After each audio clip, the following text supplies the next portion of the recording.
আপনি জানেন তথ্য শক্তি, রাজনীতি, অর্থনীতি, সংস্কৃতি বিশ্বজুড়ে প্রতিনিয়ত ঘটে চলেছে নানা ঘটনা।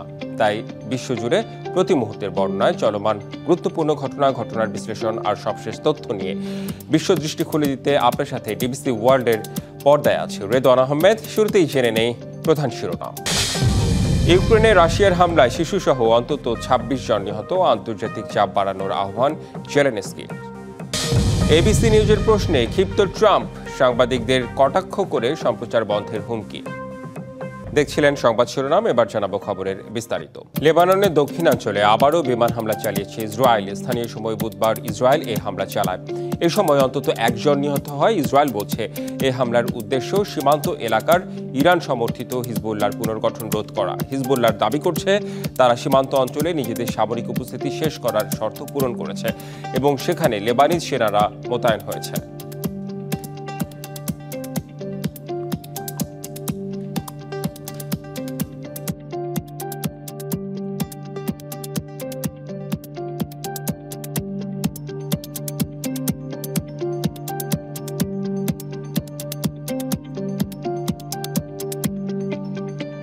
ইউক্রেনে রাশিয়ার হামলায় শিশুসহ অন্তত ২৬ জন নিহত হয়েছেন, আহত হয়েছেন অন্তত ৮০ জন, বিধ্বস্ত হয়েছে আবাসিক ভবনসহ জ্বালানি ও পরিবহন অবকাঠামো। আবাসিক এলাকায় এমন হামলার নিন্দা জানিয়ে অবিলম্বে যুদ্ধ বন্ধে রাশিয়ার ওপর চাপ বাড়াতে আন্তর্জাতিক সম্প্রদায়ের প্রতি আহ্বান জানিয়েছেন ইউক্রেনের প্রেসিডেন্ট ভলোদিমির জেলেনস্কি। থরে থরে সাজানো রং বেরঙের পুতুল, পাশেই বিভিন্ন খেলনা, জুতা, আরও কত কিছু। যে কারোরই মনে হতে পারে খেলনাগুলো রেখে শিশুরা হয়তো পাশেই অন্য খেলায় মগ্ন। রাতভর পোল্যান্ড সীমান্তের কাছে ইউক্রেনের টার্নোপিল শহরে আবাসিক ভবন লক্ষ্য করে ব্যাপক হামলা চালায় রাশিয়া। এতে শিশুসহ হতাহত হয় অনেকে। চারতলার জানালার পাশে দাঁড়িয়েছিলাম। একটি ড্রোন বিকট শব্দে আঘাত হানে, ভবনে আগুন ধরে যায়, ধ্বংসস্তূপে চাপা পড়ি। বাইরে থাকা গাড়িগুলো পুড়ে ছাই হয়ে গেছে।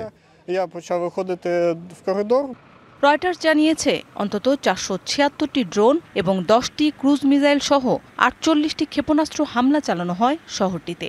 বিধ্বস্ত হয় বেশ কয়েকটি ভবন। প্রাণ বাঁচাতে বাসিন্দারা আশ্রয় নেন মেট্রো স্টেশনে। পাশাপাশি জ্বালানি ও পরিবহন অবকাঠামো লক্ষ্য করে রুশ বাহিনীর হামলায় বহু অঞ্চলে বিদ্যুৎ সরবরাহ বন্ধ হয়ে যায়।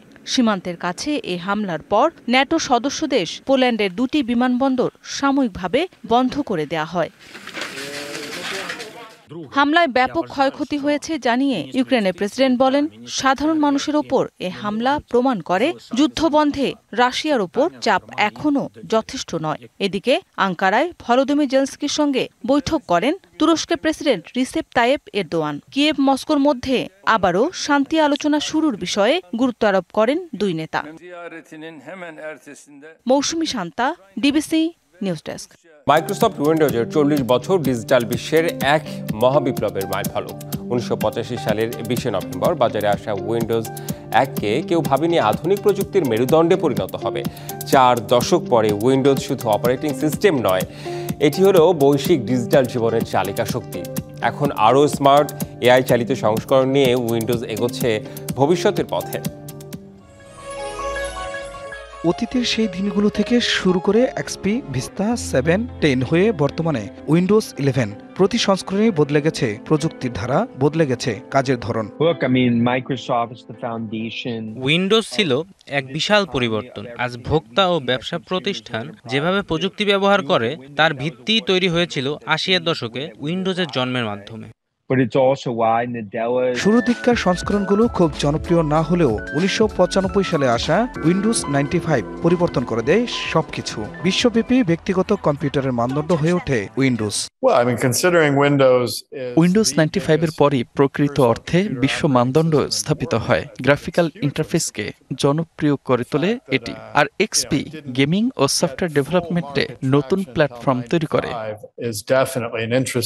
২০০৭ সালে ভিস্তা উদ্বোধনের সময় বিল গেটস বলেছিলেন, এই নতুন ডিজিটাল লাইফস্টাইল ভবিষ্যৎ বদলে দেবে। দীর্ঘ ৪ দশক ধরে সেই ভবিষ্যৎকেই গড়ে তুলেছে উইন্ডোজ।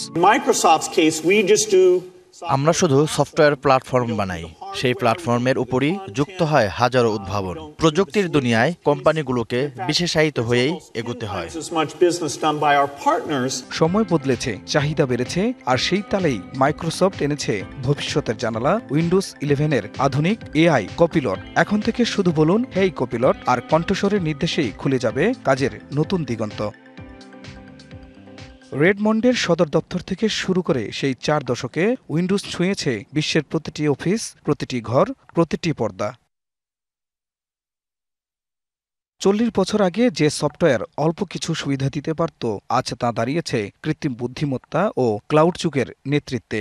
সময়ের সাথে তাল মিলিয়ে বদলে যাওয়া উইন্ডোজ আরও কত উদ্ভাবন নিয়ে সামনে আসে, তাই এখন দেখার বিষয়।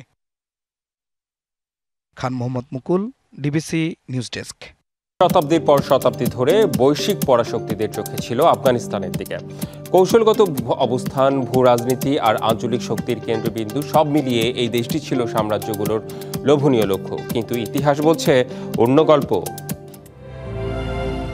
প্রাচীন গ্রিসের সম্রাট আলেকজান্ডার দ্য গ্রেট থেকে শুরু করে মুঘল সম্রাট বাবর সবাই যুদ্ধ করেছেন আফগানিস্তানের দুর্গম অঞ্চলে। পরবর্তীকালে ব্রিটিশরা তিনটি যুদ্ধে আফগান প্রতিরোধের মুখে ঘুরিয়ে যায়। 1979 সালে সোভিয়েত ইউনিয়নের শক্তিশালী সেনাবাহিনীও 10 বছরের যুদ্ধ শেষে ব্যর্থ হয়ে বাধ্য হয় দেশে ফিরতে। আর সবশেষ যুক্তরাষ্ট্র 20 বছরের যুদ্ধ, হাজারো সৈন্য হতাহত আর বিপুল অর্থ ব্যয় করেও টিকে থাকতে পারেনি তালেবান প্রতিরোধের মুখে। বিশেষজ্ঞরা বলছেন, আফগানিস্তানের কঠিন পাহাড়ি ভূপ্রকৃতি বাইরের বাহিনীর জন্য দুঃস্বপ্ন। সংকীর্ণ উপত্যকা, অগম্য পর্বতচূড়ায় যুদ্ধ মানে অপ্রত্যাশিত হামলার ঝুঁকি। স্থানীয় উপজাতিগুলোর গেরিলা যুদ্ধ কৌশলও এই ভৌগোলিক সুবিধাকে করে তোলে আরও শক্তিশালী। দেশটির অভ্যন্তরীণ কাঠামো বিদেশি শক্তির জন্য ছিল কঠিন চ্যালেঞ্জ। বহুবর্ণ, জাতিগোষ্ঠী, উপজাতি ভিত্তিক সমাজ এবং কেন্দ্রীয় শাসন ব্যবস্থার প্রতি দুর্বল আনুগত্য, সব মিলিয়ে আফগানিস্তানে স্থানীয় নিয়ন্ত্রণ ধরে রাখাও প্রায় অসম্ভব হয়ে পড়ে বলেও মনে করেন বিশেষজ্ঞরা। আফগানিস্তান ইতিহাসের এক কঠিন পাঠ। বহু সাম্রাজ্য এসেছে, ভেবেছে জয়ের গল্প লিখবে, কিন্তু এই পাহাড়ি জনপদ বারবার প্রমাণ করেছে শক্তি নয়, যারা কৌশলী এবং প্রকৃতির সাথে মিশে যেতে পারে তারাই টিকে থাকে। সেজন্য আফগানিস্তানকে বলা হয় সাম্রাজ্যের সমাধিস্থল। খান মোহাম্মদ মুকুল, ডিবিসি নিউজ ডেস্ক।